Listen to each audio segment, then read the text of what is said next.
e a gente depois começou a experimentar formatos 100% remotos, assim.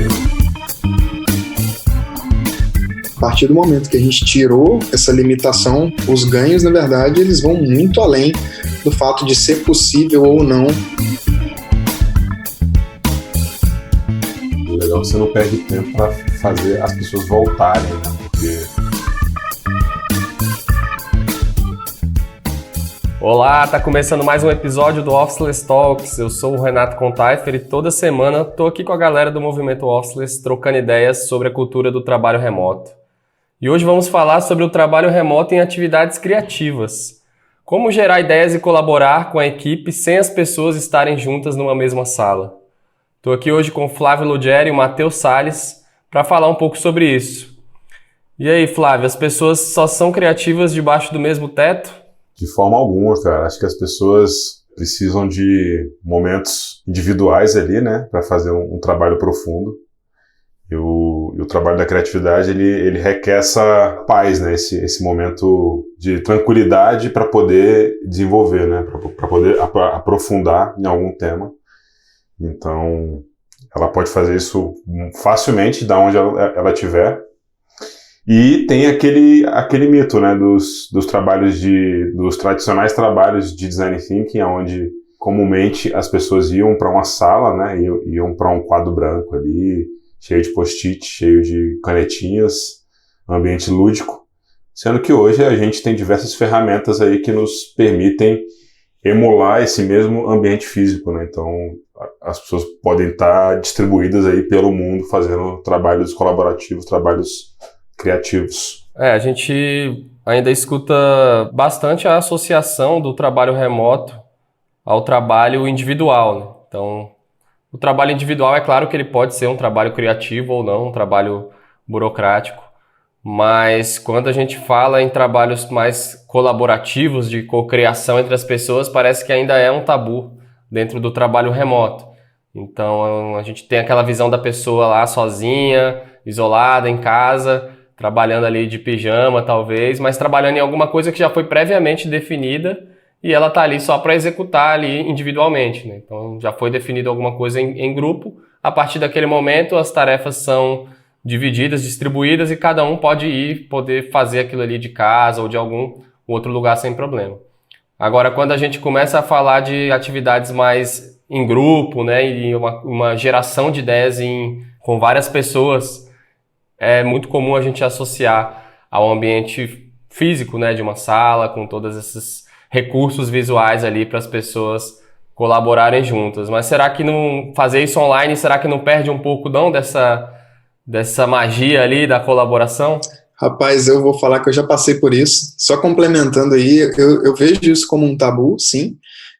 Já vi pessoas conhecidas, inclusive, assim, né? Ela está trabalhando remotamente até certo ponto, até o momento que o time precisa fazer alguma atividade junto. Então, esse é o dia de ter que ir para o escritório, aquela famosa salinha com os post-its colados, ou aquelas paredes que você consegue usar a caneta ali e criar ali em cima. Então, sempre tem esse fator limitador, né, que as pessoas geralmente falam. Então, já ouvi isso, já presenciei casos assim. Agora, respondendo quanto ao fazer isso online, eu sou uma prova viva disso. A gente já fez, acho que o primeiro design sprint remoto do Brasil, e a gente conseguiu sair de 0 a 100, assim, de forma magnífica, com um time 100% distribuído. E não sei se todo mundo conhece o design sprint, mas a gente precisa ali de interações profundas, ali, de atenção total, 100%, tem que estar todo mundo muito presente no processo, e você precisa desenhar juntos, compartilhar esses desenhos, e foi possível fazer isso. Concordando com o que o Flávio comentou mais cedo, a gente usando ferramentas, boas práticas, seguindo alguns procedimentos, guiando essa forma desse trabalho acontecer de forma criativa, a gente consegue chegar muito longe juntos. No final mesmo desse design sprint, a gente não perdeu em nada para um design sprint comum, por exemplo. A gente conseguiu executar 100%, usando recursos, usando ferramentas e também respeitando o momento individual, né? Tem parte desse trabalho criativo que é um momento individual. E aí a gente dá um tempo para isso, as pessoas executam, depois a gente se junta e compartilha isso. Então, dá totalmente e cada dia mais, assim. As ferramentas que já existem têm se aprimorado muito, especialmente nessa parte de criatividade colaborativa, e tem se criado mais ferramentas que cada vez mais nos auxiliam nesse processo aí. Eu lembro que eu acho que hoje o ferramental que a gente tem hoje não tem, assim, não existe desculpa para não fazer atividades criativas remotas, né? Mas eu lembro que a gente já passou por algumas fases, assim, dentro do Startae, dentro do Officeless. A gente antes fazia o nosso OKR, né, que é o nosso planejamento de metas ali e objetivos do trimestre.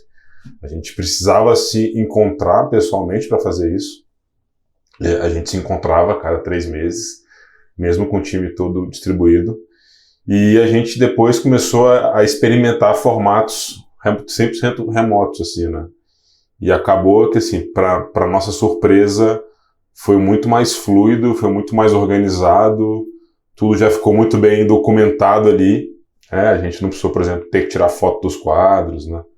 Então, hoje, quando a gente vai fazer alguma atividade que existe um processo criativo, muitas vezes, mesmo a gente estando ali na mesma sala fisicamente, a gente abre o Mural, que é uma dessas ferramentas que a gente usa, né, como um quadro branco virtual, e usa o Mural, cada um ali tá tipo, lado a lado usando o Mural, mas pensando visualmente no Mural, mesmo presencialmente, assim. Então, foi um shift pra gente sair desse modelo de ter que fazer o nosso planejamento estratégico presencial para fazer remotamente. E é curioso isso, Flávio, que você está falando, cara, porque a gente já fez isso por um tempo, realmente, e eu estava refletindo aqui, cara, quando a gente tirou essa barreira aí do físico, hoje não tem nada assim que nos impeça da gente já conseguir fazer isso amanhã, depois da manhã, e já conseguir esse planejamento. Antes, são muitas coisas agregadas envolvidas, especialmente por ter um time distribuído, que está em cidades diferentes. Então, antes, para essa etapa de planejamento, a gente tinha que alinhar com todo mundo do time que estaria presente, nesse caso era todo mundo do time mesmo, e ver as agendas, comprar passagem para todo mundo, enfim, todos os custos agregados, né, da ida, do deslocamento do pessoal, e isso dificilmente vai ser uma coisa que você vai conseguir fazer de uma semana para outra. Né, tem que ter uma prévia organização de compra de passagem, de hospedagem, do tempo que vai estar todo mundo ali dedicado para isso. Então, a partir do momento que a gente tirou essa limitação, os ganhos, na verdade, eles vão muito além do fato de ser possível ou não você fazer isso online. Mas tem muitas outras coisas envolvidas aí que a gente precisa levar em conta antes de tomar essa decisão. E foi algo que ajudou, assim, em todas as áreas. Hoje a gente se encontra presencialmente, sim, mas a gente ressignificou esse encontro, né? Não necessariamente vai ser para fazer trabalhos colaborativos online. Quer dizer que a gente não vai fazer? Não, não quer. Mas não é uma limitação mais. A gente pode, inclusive, fazer e às vezes até faz. O trabalho colaborativo presencial, ele realmente é super legal, você ter as pessoas juntas ali, né, naquela sala, naquele ambiente, fazendo essa troca e gerando ideias e colaborando ali realmente juntas em tempo real. Mas num cenário como esse, onde está cada um em uma cidade, imagina toda vez que você for precisar tomar uma decisão importante ou fazer um planejamento importante que precisa da opinião de todo mundo e aquela construção ali conjunta, você ter que mandar passagem para as pessoas viajarem, para irem até lá na mesma cidade e depois voltarem para fazer isso. Então isso acaba ficando inviável, assim, uma vez ou outra, né? Ou então para motivos mais específicos, é super compreensível, mas à medida que você realmente vai tendo várias demandas de trabalhos criativos ou colaborativos dentro da rotina, é impossível você querer levar sempre as pessoas para o ambiente presencial. Então, o que a gente fez foi realmente buscar formas para fazer isso de uma forma eficiente no ambiente online, né? Suprir um pouco disso, e a gente teve uma grata surpresa de ver que fazer isso remotamente ajuda em vários sentidos, né? Então, a gente ainda precisa de uma boa organização para fazer isso acontecer, porque a gente precisa de um trabalho prévio, né? Então não é só colocar todo mundo dentro de uma videoconferência e vamos lá fazer aí o brainstorming ou o planejamento estratégico que seja. Já experimentamos fazer isso, inclusive, e não façam porque não dá certo. E o desgaste emocional de todo mundo que está ali na call não funciona, as pessoas ficam dispersas, né? No começo a gente bateu muita cabeça, né? A gente já passou 2 dias inteiros com todo mundo dentro de videoconferência, galera já esgotada, sem sair com nada ali, tipo, gerando e não conseguindo fechar depois. E tendo aquela noção de que, cara, tá muito difícil isso aqui, tá cada vez mais difícil, quanto mais pessoas, todo mundo junto, e quanto mais cansadas as pessoas estão, aquilo ali não saía do outro lado.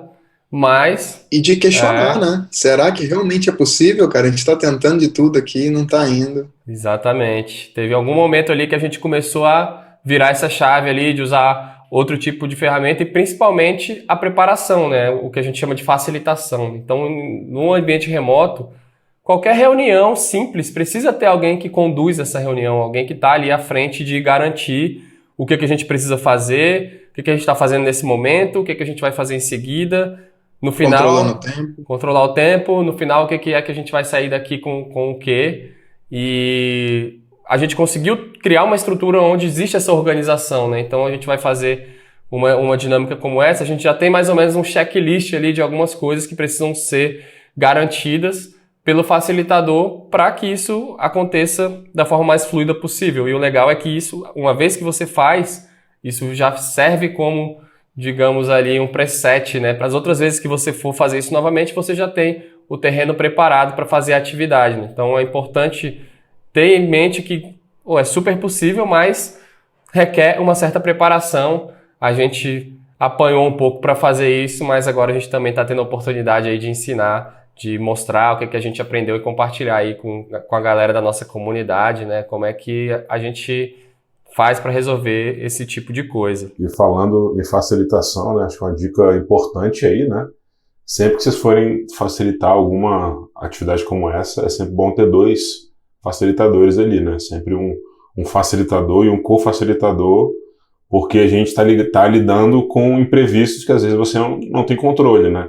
Então, se tem ali uma pessoa que está com essa organização na mão e a internet dela começa a ficar ruim ou cai, alguém tem que assumir logo na sequência, né? É uma dica importante aí de lembrar. Além de ser um auxílio, né, para quem está facilitando, tá ali às vezes no chat mandando um lembrete, sim, uma coisa, enquanto o facilitador está falando. Não só backup técnico, né, mas com certeza de dar esse apoio, dessa facilitada mesmo, né, e tá ali enquanto às vezes um tá falando, e muitas vezes também dá para ir trocando, né, assim, cada um fala uma parte, cada um conduz uma parte, então dá para ser um trabalho de parceria bem legal. Boa. E quando a gente fala desse preparo, é legal que no próprio ambiente remoto, através de uma comunicação mais assíncrona, a gente consegue alinhar com todo mundo. Então a gente vai fazer um planejamento estratégico online com todo mundo, cada um no seu lugar, tal dia. Esse facilitador, ele pode, antes disso, já gravar um vídeo ali explicando para as pessoas como isso vai acontecer, quais as ferramentas que vão ser utilizadas. Ele pode, inclusive, checar individualmente com as pessoas a familiaridade das pessoas com essa ferramenta, porque chegar no dia e, por exemplo, alguém não conseguir usar ali esse mural aí que o Flávio falou, pode comprometer toda uma programação, tudo que a gente quer fazer por causa de detalhes técnicos ou algo do tipo. Então essa preparação, ela já começa antes, mas ela não é feita com todo mundo ali, né? Você pode fazer individualmente, ou você grava o conteúdo ali explicando sobre isso e cada um assiste no seu horário, para garantir que chegar no dia vai estar todo mundo lá para focar no que mais importa, né? Isso é um dos benefícios também que a gente enxerga muito grande das reuniões online, porque nas reuniões presenciais é o momento em que você tem a oportunidade de reunir as pessoas. Então você vai reunir as pessoas e vai ter, talvez antes de ir para o que importa, tem que passar todo um contexto, alinhar todo mundo ali em determinadas questões. E quando a gente faz isso no ambiente online, a gente já tem a oportunidade de antes já preparar tudo isso, né? Já dá todo esse contexto e tudo que munir as pessoas de informações que elas precisam e do que elas precisam para poder chegar lá no dia e contribuir. No dia que a gente se encontra para fazer a atividade colaborativa juntos ali, remotamente, a gente entra já para trabalhar junto, né? A gente não precisa gastar esse tempo ali de entendimento, de contextualização, porque isso já foi feito antes e isso já está automaticamente disponível ali para todo mundo. Isso já seta o ritmo de como que vai ser essa atividade, né, no dia que isso de fato acontecer, porque esse trabalho é muito importante, dessa facilitação dos combinados, das informações importantes, e você já falar qual horário, qual a expectativa, pausas, por exemplo, se tiver uma pausa para o almoço, um horário, para quem for participar já conseguir se organizar previamente e não pegar todo mundo ali, entrar junto no mesmo horário numa call, já começar essas atividades onde ninguém sabe que horas vai acabar, ninguém sabe que horas vai ter pausa, porque isso, de certa forma, vai atrapalhar, vai estar conflitando ali na mente o cara, bom, que hora será que a gente vai parar? Será que a gente vai parar? Será que vai tocar direto? Então, você fica se dividindo, sua mente fica se dividindo quanto a essas coisas. Quando isso já está combinado antes, já foi setado essa expectativa, a gente já entra para essa atividade já livre de qualquer outra preocupação, porque aí eu já isolo qualquer outro compromisso, qualquer outra coisa, eu sei a hora de pausa, eu sei qual vai ser o ritmo, né, desse nosso trabalho. Então, a gente consegue estar pleno ali para aquela atividade, o time inteiro. E o facilitador tomando conta desses tempos, né, fazendo o trabalho dele ali, tudo vai fluir perfeitamente. Então, isso vai fazer com que a gente consiga mais do time. As pessoas vão se entregar mais da forma criativa, né? Que vai além aí dessa parte. Tem várias coisas que influenciam. E aí, falando de outras modalidades, né, da atividade criativa, no mundo da programação é muito comum o pareamento, né? As pessoas parearem para resolver um problema de forma criativa. E quando você tem duas pessoas trabalhando em cima de um problema, a chance de você resolver ele mais rápido é muito maior, assim, né? E essa lógica do pareamento a gente consegue levar para outras áreas, né? No design, obviamente, às vezes na produção de um texto, na produção de um documento. Então, é um recurso aí muito bom de usar, né? Parear e trabalhar junto. E hoje a gente tem ferramentas que você consegue compartilhar telas, consegue passar o controle do seu computador para outra pessoa, né? Então tem uma série de possibilidades nesse trabalho de par aí, né? Para quem é desenvolvedor aí vai entender muito bem que muitas vezes esse momento aí é descobrir que faltou um ponto e vírgula. Já aconteceu muito, a gente passa muito por isso. Mas interessante você falar isso, Flávio, porque às vezes a gente está muito imerso no processo, né? A gente está olhando para aquela tela, a gente está olhando para aquele documento o tempo inteiro e aí a gente já está viciado. Então, nesse momento, eu sinto que a gente até perde um pouco o nosso lado criativo, porque a gente já está viciado naquilo ali. E só de ter um olhar de outra pessoa, ela já consegue identificar muito rápido o que às vezes a gente já está um pouco travado. Muitas vezes é esse ponto e vírgula que eu comentei, mas às vezes é algo que a gente não está conseguindo. E o mesmo vale para uma construção do zero, né? Você está começando um trabalho do zero ali, então você batendo essa bola, como um time mesmo, a gente consegue aí duas cabeças trabalhando melhores do que uma, né? E é legal que no ambiente online é muito rápido para você alternar do modo individual para o modo grupo, né?